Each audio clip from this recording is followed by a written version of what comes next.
Hello guys. Gagawa kami ngayon ng macaroni salad. Ito. Macaroni salad. Ito yung basic ingredients ng macaroni salad namin.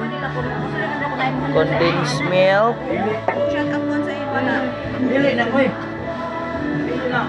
Nestle cream. Marami yan. Ayan. Nilagay ko na ang iba. Ito. At itong cream densada. Maglagay din kami ng cheese. Yan. Mamaya ipakita namin sa inyo ang finished product ng aming macaroni salad. At meron pang ito. Ano yan? Fruit cocktail.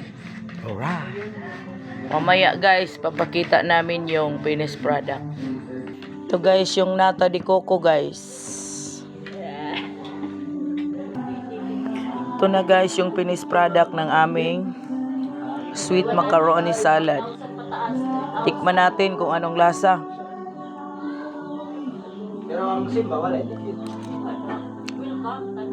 Tama na. Sarap. Papalaban tayo dito guys. Oy. Parang may buhok ito guys ah. Thank you.